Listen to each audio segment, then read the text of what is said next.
team. Welcome to another episode of the Exceptional Leadership Podcast. As always, I'm your host, Matt Hamilton. Delighted to have your company from wherever you might be listening to the show. Always good to have you on board. I will just go ahead and warn you guys that we have some intermittent thunderstorms coming through my area this evening. So if you hear some wind or some thunder in the background, there's not a lot that I can do about that, but hopefully it's nice and quiet for the time that we are recording. Now today is a really interesting episode, essentially focusing on the danger of not having strong people in leadership positions that are prepared to stand up to a malevolent person in power. And to set the scene today, we're going to delve into the OceanGate story. Now, for those of you that have spent a bit of time on Netflix, that name will ring a bell because it is a very popular documentary on Netflix, and it follows the story of a company called OceanGate, its CEO Stockton Rush, and essentially how his arrogance and egotistical nature resulted in the death of he and 4 other people when their submersible submarine exploded while they were trying to go down to see the Titanic. So if you haven't watched it, go ahead, have a look at it, and then come back and listen to this episode because it is really a case study on precisely what not to do in a leadership position. It really is a worst case scenario. It does form a fantastic topic for us to delve into today. So as usual, we'll set the scene. I'll give you a bit of a rundown and then we'll delve into some deeper conversation. So here's an excerpt. This one's called Warning Ignored, the story of David Lochridge and Stockton Rush. Let's delve into it a bit more. Here we go. When David Lochridge joined OceanGate as the Director of Marine Operations, he believed in the mission, and that was to democratise deep-sea exploration. He was a seasoned submersible pilot and a former Navy diver, and he brought technical rigour and a safety-first mindset to the company.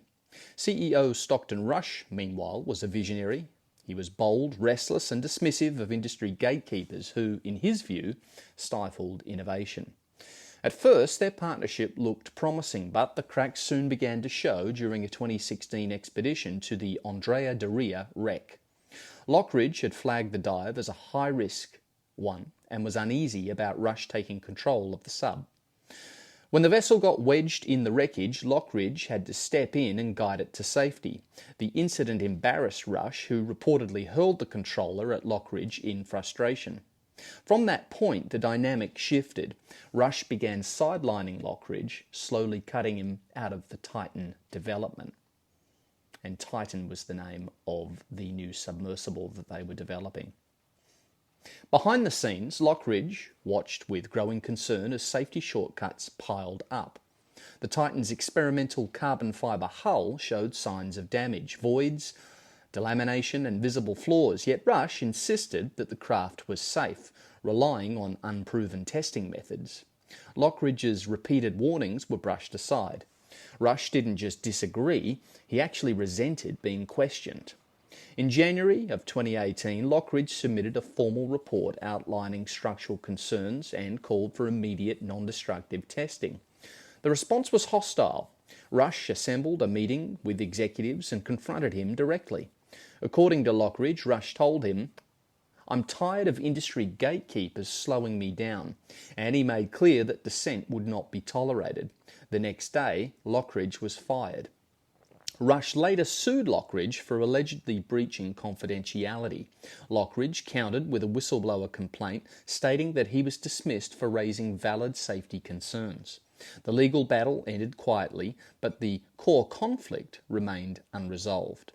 5 years later, Lochridge's worst fears came through, and on June 18th of 2023, the Titan imploded during a dive to the Titanic, killing all 5 people on board, including Rush. In Netflix's Titan, the OceanGate disaster, Lochridge appears not as a bitter ex-employee, but as a calm, methodical expert who tried to prevent what he saw coming. The tension between them, one man pushing for speed and glory, the other demanding caution and integrity, ended in tragedy. And it serves as a sobering reminder. Innovation without accountability can indeed be fatal. So, as I said, go ahead and have a watch of that documentary. It is certainly a worthwhile investment from a leadership lessons perspective. But it's a really sobering set of events that occurred. And for me, the theme that popped into my head is that intellect without wisdom is truly a dangerous thing. And Rush was not without his brilliance. You know, he had obviously been a successful entrepreneur. He had played a huge part in getting that submersible program to where it was, and undoubtedly that is very impressive. So it's not as if he was without intelligence and without streaks of brilliance, but while he had all that intellect, he clearly lacked a few very, very key things that he needed to round him out and make him a good leader. And one of those was wisdom. But it was more than that. His intellect and brilliance was completely overshadowed by enormous personality defects. And they're not hard to see, are they? We have a massive ego, excessive pride, and arrogance. Nobody could tell him that he was wrong. It didn't matter what data was put across his desk. It didn't matter how well his fellow leaders emphasized concerns and evidenced those concerns. It was not enough to deter him from the course that he had set.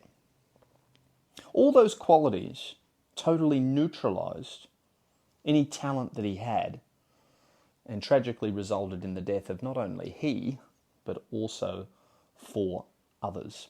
And analysing his personality and watching him interact with people on camera and hearing the testimony of people that had worked with him, particularly David Lochridge, it's evident that there was a real darkness in his personality, a total disregard for the danger that he was placing his people, staff and clients, in.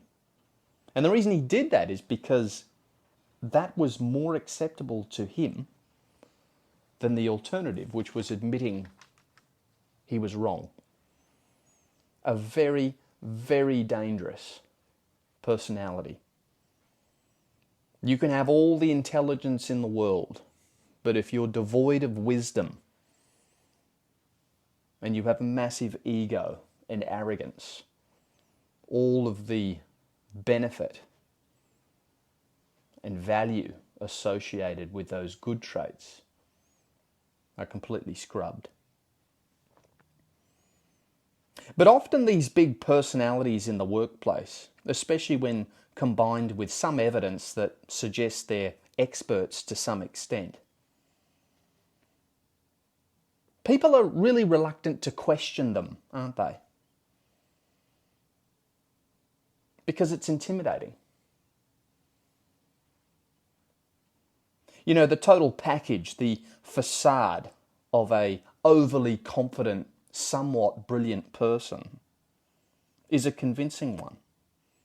And often, most normal people, we fall into what could be considered typical levels on the agreeableness scale.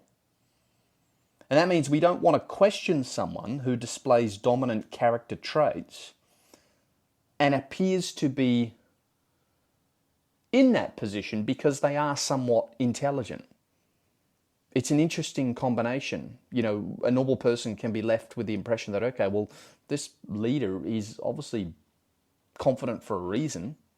He obviously believes in himself and where we're going for a reason, and there is some evidence to suggest that he knows what he's talking about.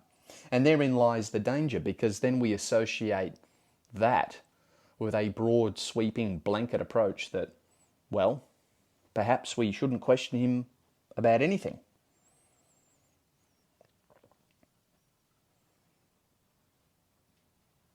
And the other really nuanced part of this is that for the employees at OceanGate,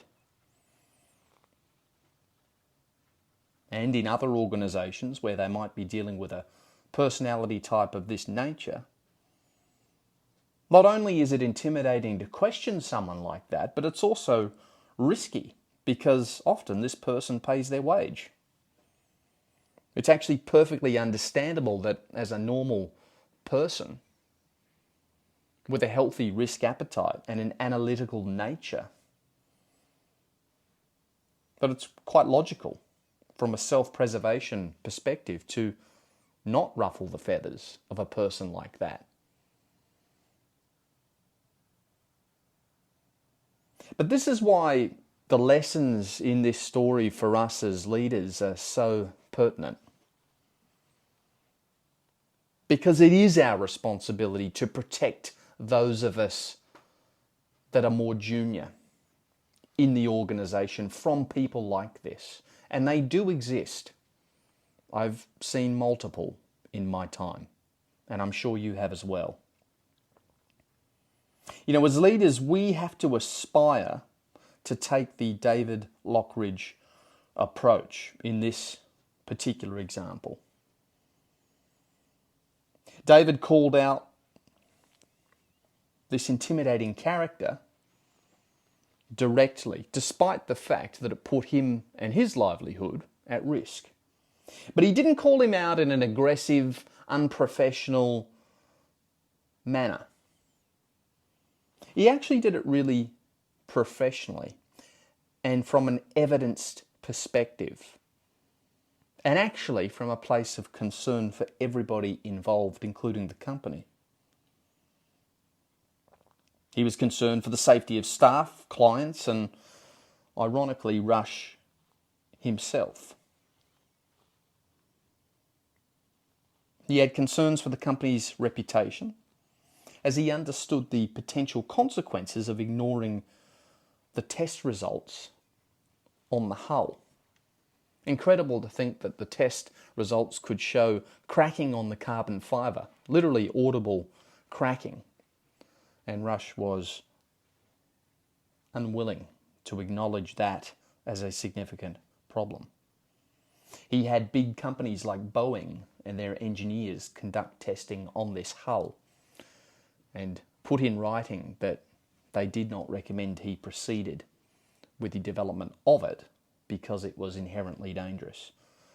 Such is the level of ego, my friends, that we are talking about here in this individual. All the warning signs, all the lights flashing red, but onwards he went to the detriment of others. Now ultimately, it cost David Lochridge his job. Standing up to Rush cost him his job. But in light of those events that occurred 5 years later, after he was moved on, although tragic, he can at least rest his head easily knowing that he did all he could. He stood up when it counted. He fronted up to a malevolent personality and displayed strength, leadership strength. And hopefully with the release of this documentary, those actions will serve as a great template for how other leaders should behave when confronted with the same situation. You know, and David Lochridge and Rush, it's an interesting face-off of personalities. You know, David in many ways was a counter, personality-wise, to the darkness of Rush. He represents that archetypical strong leader stereotype, fighting tyranny for virtuous reasons. And as I said, it still wasn't enough. But it left me imagining a world where those dark, intimidating individuals in places of power, those egomaniacs who people are afraid to question for fear of the outcome, or perhaps out of a desire to avoid uncomfortable conflict and conversations. Can you imagine the destruction, the harm that we would allow if those people were to operate with no resistance, no counterbalance, no equally strong leaders to stand up to them. It's a sobering thought. And for those of us who are genuinely committed to doing the best job we can as leaders and understanding the gravity of the roles that we perform, where does it leave us? Well, it actually leaves us in a really clear position, I think. And we're going to get a little bit philosophical here, but I think it's important to illustrate the concept that I'm trying to detail here. Rush was a personality defined, in my view, by excessive darkness. He misled people. He eliminated people who questioned him, regardless of the evidence supporting their claims. He's clearly an egomaniac, and he placed his needs before others always. And ultimately that resulted in the death of innocent people. David, on the other hand, strictly from a detailed look at his actions in this case, appears to be a balance between that light and dark aspect of the personality scale. A strong leader, not a weak one. Let's delve into that a little bit more. We all have two wolves within us. We've got a dark wolf and we've got a light wolf, or black and white, we'll call it that.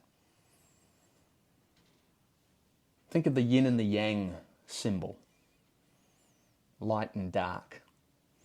Now, the reality is that to be an effective and balanced person in this world where, like it or not, malevolence does exist, we need to have a balance between those two forces. Because if we have too much dark, you get the Rush personality type and the consequences of that. And if you have too much light and not enough dark, you end up in a position where you're just too nice.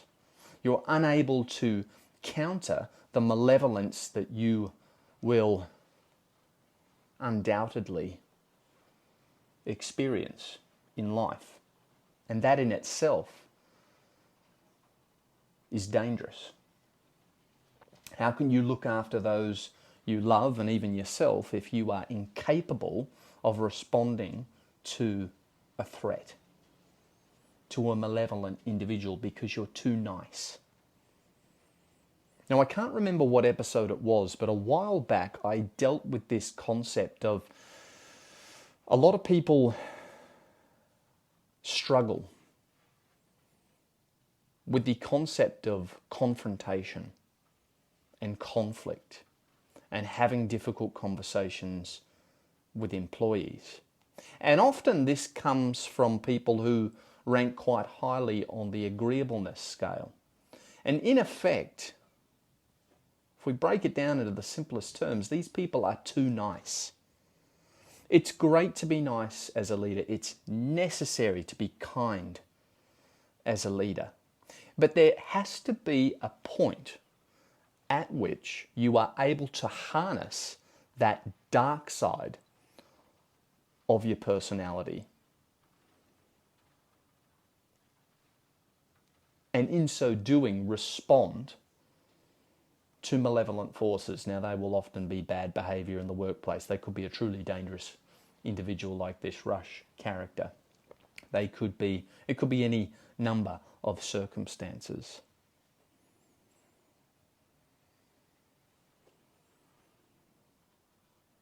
You know, someone had an interesting take on this. I can't remember who it was. It was a psychologist that I was listening to, and he said, and he used the example of men in this case, but of course it's applicable to people in general, men and women. But he said, if you think that a strong man is dangerous, Just wait until you see what a weak one will do.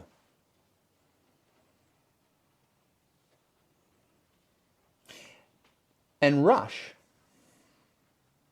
is an example of a weak person. Yeah, sure, he had a big, strong, overbearing, intimidating personality, but that doesn't make you strong.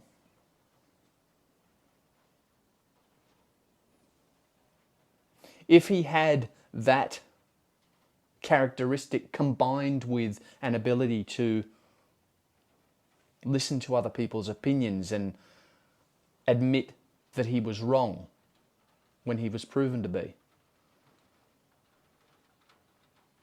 and if he didn't take advantage of people out of arrogance and a desire to put his needs before everybody else's, then you could say that, all right, he's a strong personality, but he's a good person.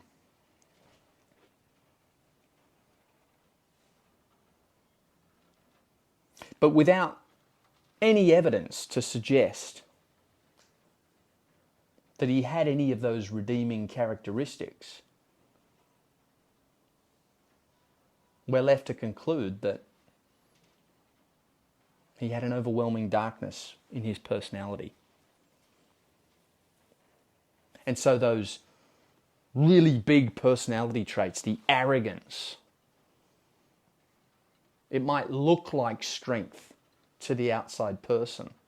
That confidence, it might look like strength, but when you dig below the surface, it's actually weakness underpinning all that. As often a large ego is indicative of. So what does strength look like? What does true strength look like? True strength looks like that perfect balance from a yin and yang perspective, the two wolves within all of us, the white and the dark wolf. You have to have both. You have to feed them both equally, because both are required, just at different times. Strength looks like the David Lochridge example.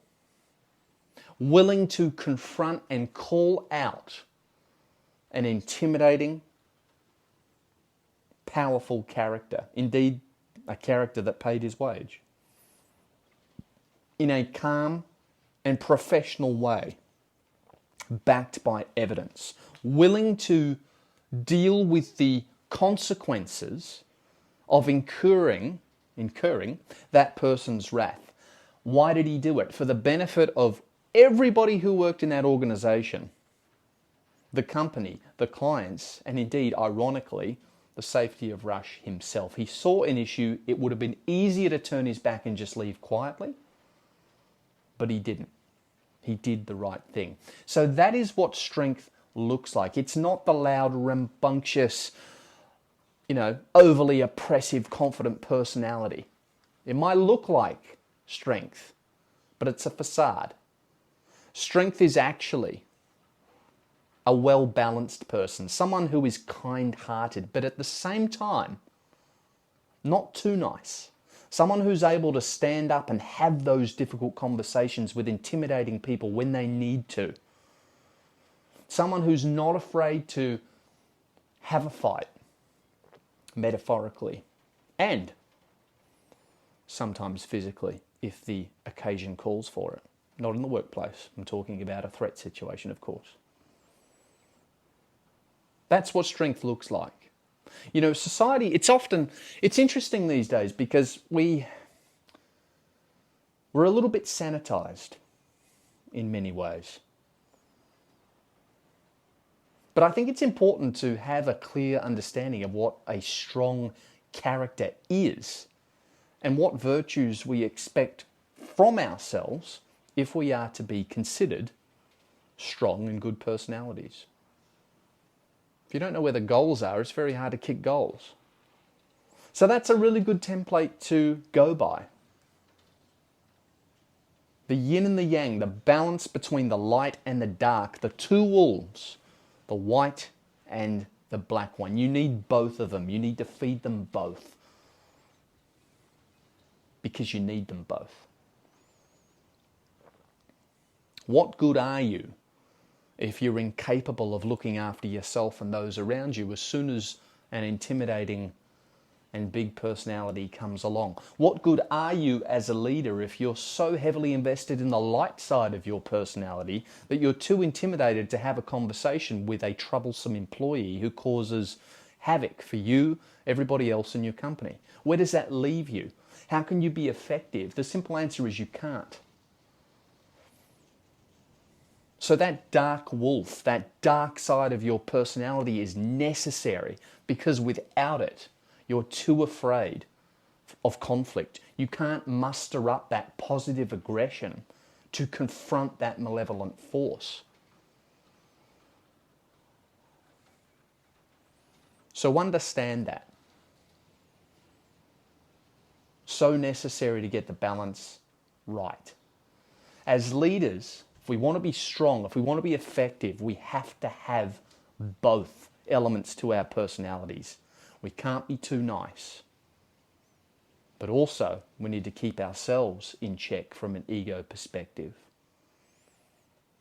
We certainly don't want that dark aspect of the human personality, the human characteristic, the human soul, whatever you want to call it. We certainly don't want that getting out of control either, because the results are equally disastrous.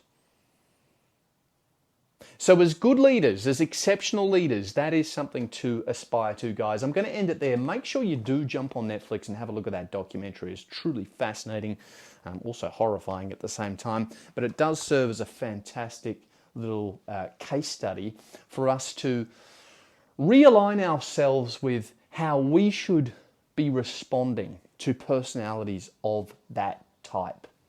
And of course, there's a spectrum. You're not always going to get a complete psychopath and egomaniac like that Rush character. But you might encounter people who are somewhere along the way to that personality type that can be equally destructive if left unchecked. And we want to make sure that we do our duty, we do our jobs as leaders, and that we protect and nurture those under us. I have had situations at work where I've had to deal with a situation where a much more senior person was just quite frankly taking advantage of a more junior team member, and it's quite distressing and sobering to see. Some people really do have some malevolence in their personalities, and it does take strong people to take the hard road. Shying away is not the answer. Confrontation of a bully is often the best way to go. Guys, if you get value from the show, make sure you subscribe, tell a friend, tell 10 friends, and we'll see if we can build the quality of leadership globally. If you get value from the show, subscribe on whatever podcast app you listen to me on. And if you're feeling really generous, perhaps you'll even leave a 5-star review. Those things really do help enormously. Obviously, being a small show and still growing, people do pay attention to reviews. So if you get value, please drop us a review and follow us on all the social media channels as well. But until next time, I'll say goodbye.